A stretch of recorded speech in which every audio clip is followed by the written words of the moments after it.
Paul George. The NBA suspended him 25 games for violating the league's anti-drug program. You took some enhancement drugs to make you better on the court, but then you blame it on mental health. Paul George has just been handed a massive 25-game suspension, and now he's out here issuing apologies and pointing to mental health medication as the reason. But behind closed doors, there are rumors that the NBA offered him a deal, one that allegedly involved him naming names. So who is the league really trying to get? Let me walk you through this entire situation that we're talking about one of the biggest NBA stories of the season. Paul George, a 9-time All-Star and the player Philadelphia invested more than $200 million in to revive their franchise, has been suspended for 25 games without pay. This isn't a small punishment or a warning shot. It's a serious first-time violation of the NBA's anti-drug policy, and the fallout is huge for both George and the 76ers. The suspension was officially announced on January 31, 2026, and it took effect immediately, starting with Philadelphia's game against the New Orleans Pelicans that same night. Imagine that shift. One moment you're preparing to take the court, and the next you're told to leave and won't be back for 2.5 months. That's exactly what happened, and the basketball world is still trying to wrap its head around it. As usual, the NBA did not reveal what substance George tested positive for. The league keeps those details confidential. However, a 25-game suspension typically points to performance-enhancing drugs, things like steroids, peptides, SARMs, or other substances on the banned list. And to be clear, this has nothing to do with marijuana, which the NBA removed from its prohibited substances list in 2023. Whatever it was, the league clearly viewed it as a major violation. Shortly after the news broke, George released a statement through ESPN's Shams Charania. He explained that he has long spoken openly about mental health and that while seeking treatment for a personal issue, he made a mistake by taking an improper medication. He accepted full responsibility, apologized to his family, the 76ers organization, his teammates, and the fans, and said he would continue prioritizing his mental health before returning as a better player and person. George is clearly framing this as a mental health-related mistake, and to be fair, he has discussed anxiety and depression publicly in the past, especially during the 2020 NBA bubble and after playoff setbacks. This isn't a brand new narrative for him. Still, the timing raises eyebrows. Just days before the suspension, on January 28, George delivered a standout performance against the Milwaukee Bucks, scoring 32 points and knocking down 9 three-pointers in a win. 9 threes. This from a player who had struggled with injuries all season, appearing in only 27 games and missing 20. Then suddenly he looks like his old self again. Former NBA player Gilbert Arenas and his podcast crew were quick to point out how that performance may have raised red flags within the league.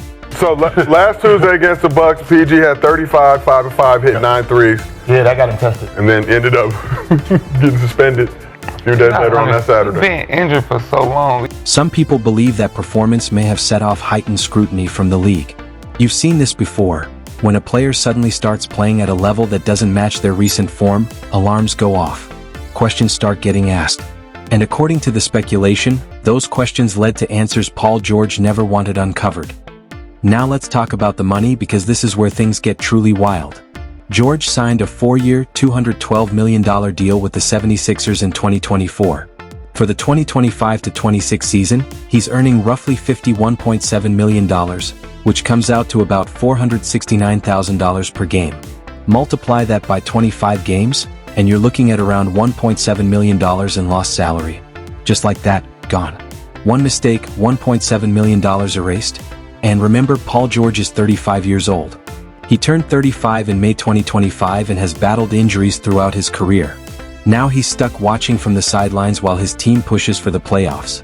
The suspension keeps him out until March 25, 2026, when Philadelphia hosts the Chicago Bulls. That leaves him eligible for just the final 10 games of the regular season. 10 games to shake off rust before the postseason begins. At the time the suspension was announced, the 76ers were 26-21, sitting 6th in the Eastern Conference, riding a 4-game winning streak. With Joel Embiid, Tyrese Maxey, and Paul George, they were starting to look like real contenders. Then suddenly, 1/3 of that core is gone for nearly 3 months. It's the kind of twist you couldn't script. Here's something many fans don't realize. The NBA's anti-drug program includes something called a therapeutic use exemption. If a player has a legitimate medical need for a banned substance, they can apply for approval and avoid punishment. This is common for medications like those used to treat ADHD or other conditions. But in George's case, no exemption was on record. He reportedly took the medication without clearing it with the league, and that decision is what landed him in hot water. This is where the controversy really heats up. George insists the issue involved mental health medication, yet he never specified what the drug was or exactly how it violated league policy. He only referred to it as an improper medication. That lack of detail has fueled skepticism and left many people questioning the full story. The backlash was immediate and intense. Media figures, former players, analysts, and fans all jumped into the debate, and not everyone is buying the mental health explanation. Sports Grid commentators Donnie and Joe were especially blunt, openly challenging George's version of events and refusing to let the statement slide without scrutiny. Just admit it. Just admit it. You're getting older here. You're feeling the weight of that contract. You want to make sure that you're a good player on the Philadelphia 76ers. You took some enhancement drugs to make you better on the court, but then you blame it on mental health. On Inside the NBA, Shaquille O'Neal and Charles Barkley both reacted with shock to the news. Barkley, especially, pointed out that while the league has historically been lenient with marijuana, it draws a hard line when it comes to other substances. He straight up called the situation fishy. And when Charles Barkley says something doesn't smell right, people pay attention. He's been around this league long enough to know when the story doesn't fully add up. Over on First Take, Stephen A.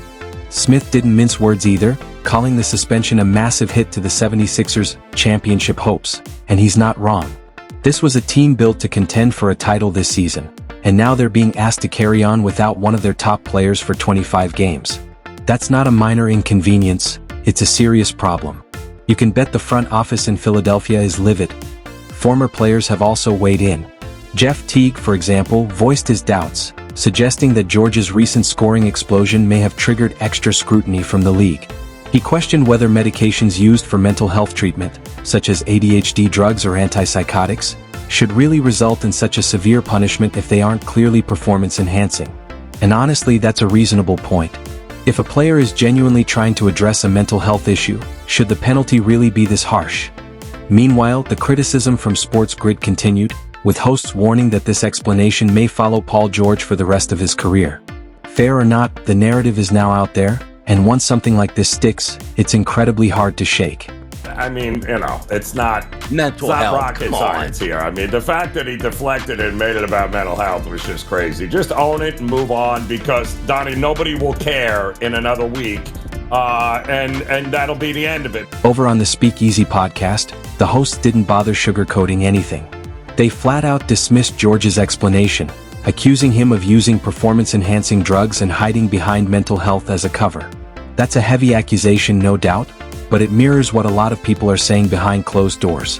When your statement is vague and avoids real specifics, people are going to connect the dots themselves, and more often than not, they won't give you the benefit of the doubt. On Nightcap, Shannon Sharp and Chad Ochocinco Johnson spent a long time debating the mental health angle. Sharp showed some empathy for George, but he also stressed that accountability still matters. You can feel sympathy for someone and still hold them responsible. Those two things aren't mutually exclusive. At the end of the day, Paul George is an adult who made a choice, and now he has to deal with the fallout. Social media, of course, went nuclear. Memes flooded timelines, many of them mocking George for allegedly using enhancers while still underperforming. Posts popped up saying things like, "Paul George got suspended 25 games for PEDs and was still trash," while others shared clips of him airballing shots with captions joking that he was on PEDs and still playing like this. The internet can be ruthless, but there's a dark humor people latch onto when someone is accused of cheating and still doesn't dominate. Some fans even started calling for drug tests on other stars, including LeBron James. There's zero evidence behind those claims, but that's how the internet works. Once one player gets caught up in controversy, suspicion spreads fast. One exposure makes people wonder who else might be hiding something. Speculation about what George actually took has been nonstop.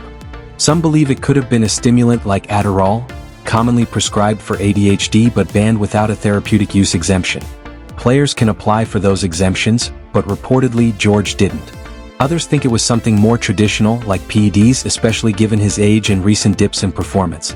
Online, fans have even started calling him Ped P or Prescription P, which, while harsh, is undeniably clever. He's had plenty of nicknames over the years, and these are probably the last ones he wanted. Analysts such as Rhea Hughes criticized George for not consulting his agent or the league before taking the medication, and that criticism feels fair. These players have access to elite doctors, trainers, and medical staff. If you know you're subject to drug testing, you have to clear anything you take. That's just basic responsibility, especially when you're making over $50 million a year. Making one phone call could have prevented all of this. Theories now range from synthetic cannabinoids to steroids, SARMs, or peptides. But without official confirmation, it's all speculation. The NBA keeps these matters confidential, meaning we may never know exactly what George tested positive for. And honestly, that confidentiality might be the only thing shielding him from even deeper embarrassment right now. On the Gills Arena podcast, the hosts offered a slightly different perspective, noting that players have been dealing with similar situations for years, and that this controversy is just the latest chapter in a long-running issue across the league. Mental health. It's mental health. Listen, I can tell you too. Nigga 41 out there doing some other shit. Why we ain't testing him? They do. $50 million on his body. He do. What's up with Paul? Paul can't do it, but he can? No. You just can't get caught. That's the thing. Now this is where the story takes an even more intriguing turn. While most people are focused on what Paul George may have done wrong, there's another angle to this situation that hasn't gotten nearly as much attention. Alleged conversations that may have happened behind closed doors involving other players around the league. This is the part that has really fueled debate across the basketball world. Rumors circulating online suggest that George wasn't simply suspended and sent home. According to a claim shared in a Facebook post by Scrooge TV, George was allegedly given an opportunity to reduce or even avoid his suspension if he provided the league with names of other players who might be using banned substances. The report further claims that George refused, choosing instead to accept the full 25-game punishment rather than implicate fellow players. That claim quickly gained traction online, with many commenters praising George and framing his alleged decision as staying loyal to his peers. Messages applauding him for standing solid and refusing to snitch spread across social media platforms. However, it's important to separate speculation from verified information. The NBA's official anti-drug policy does not publicly include incentives for players to provide information about others. In addition, major and reputable outlets such as ESPN, the Associated Press, and The Athletic have not confirmed any version of this claim. Still, the fact that the story continues to circulate says a lot about how fans and insiders often perceive professional sports culture. Within many locker rooms, there is a strong sense of unity among players, and the idea of exposing fellow athletes is widely viewed as breaking an unwritten code. Whether accurate or not, that cultural belief is a major reason stories like this spread so quickly and spark strong reactions. Meanwhile, discussions on platforms like the Gills Arena podcast have highlighted another important factor: the NBA's policy of keeping the exact substances confidential. That privacy allows players to shape their own public narrative when suspensions happen, which can sometimes leave fans and analysts speculating about what really occurred behind the scenes. That I prefer this response. Because the NBA, they protect their players. That's what I already made. We had this conversation. Because the NBA protect their players, they're not going to give you the name of what it was. No, for sure. To really understand why this Paul George situation matters, you have to look at the bigger picture, specifically the history of the NBA's anti-drug program. The policy dates all the way back to 1983, a time when the league was dealing with serious substance abuse problems, especially widespread cocaine use throughout the 1970s and early 1980s. Drugs were everywhere back then. Some estimates suggest as many as 75% of players experimented with cocaine during that era. It was a completely different league, and it was spiraling fast. The so-called cocaine era nearly destroyed professional basketball. Attendance was dropping, fan interest was fading, and the NBA's public image was in rough shape. When David Stern took over as commissioner, cleaning up the league became one of his top priorities. The anti-drug program was born out of that urgency, and over the decades it has evolved to keep up with new substances and new forms of abuse. Today's system is governed by Article 33 of the 2023 Collective Bargaining Agreement, and the penalties are clearly defined. A first violation for performance-enhancing drugs results in a 25-game suspension. A second violation jumps to 55 games. A third violation leads to permanent dismissal from the league, with possible reinstatement after 2 years. Paul George is currently at the first level, but if he's ever caught again, he'd be facing more than half a season on the sidelines. A third strike would effectively end his NBA career. The program categorizes banned substances into multiple groups. There are drugs of abuse, which include cocaine, opioids, LSD, methamphetamine, and similar substances. Then there are performance enhancers, steroids, human growth hormone, peptides, and SARMs. Synthetic cannabinoids are also banned, even though natural marijuana was removed from the prohibited list. Testing is random and year-round, including during the off-season, and players can be subjected to both urine and blood tests at any time. Refusing to comply carries penalties just as severe as testing positive. Since 1986, there have been roughly 42 total suspensions under the NBA's banned substance policy, with only about 13 tied specifically to performance-enhancing drugs. When you consider how many players have passed through the league over the last 4 decades, that number feels surprisingly low. That has led some to wonder whether testing isn't as aggressive as people assume, or whether players have simply gotten very good at avoiding detection. Others argue the league doesn't actually want to uncover widespread violations, because too many suspensions would hurt the product and the business. NBA history is filled with cautionary tales from the early days of the program. Michael Ray Richardson was banned for life in 1986 after 3 positive cocaine tests. A 4-time All-Star averaging nearly 15 points per game, his career was completely derailed by addiction. Although he was later reinstated, he never returned to the NBA. John Drew of the Atlanta Hawks followed a similar path, receiving a lifetime ban after repeated cocaine violations despite being an all-star who once averaged over 20 points per game. Roy Tarpley's story may be the most tragic of all. A supremely talented 7-footer for the Dallas Mavericks, Tarpley's cocaine addiction ended what many believed could have been a Hall of Fame career. He was banned for life in 1991, briefly reinstated, then banned again in 1995. He even sued the NBA under the Americans with Disabilities Act, claiming discrimination, but the case was unsuccessful. Not every story ended in total collapse, though. Chris "Birdman" Anderson was suspended for 2 years in 2006 after testing positive for methamphetamine. He rebuilt his career, returned to the league, and eventually won an NBA championship with the Miami Heat in 2013. A rare and genuine redemption. In more recent years, we've seen several modern examples. Tristan Thompson was suspended 25 games in 2024 for ibutamoren and the SARM LGD 4033. DeAndre Ayton received a 25-game suspension in 2019 for using a diuretic, which is considered a masking agent. That same year, John Collins was suspended 25 games for using a growth hormone-releasing peptide.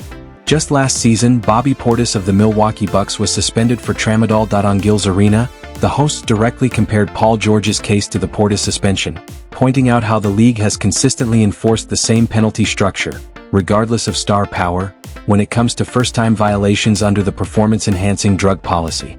How many games did Bobby Portis get suspended for? Say it. 20 what? 25? 25. For what? Wait, Bobby Portis? Bobby Portis, remember last year you got him 25 games. Oh, I forgot. What was that? Portis' agent claimed his positive test was the result of accidental use.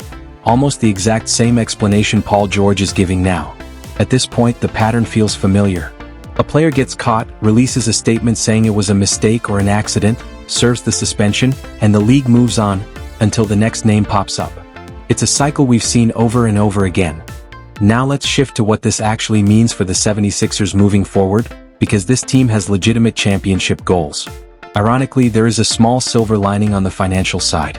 According to ESPN's Bobby Marks, Philadelphia will receive unexpected cap relief, saving over $5 million in luxury tax payments as a direct result of George's suspension.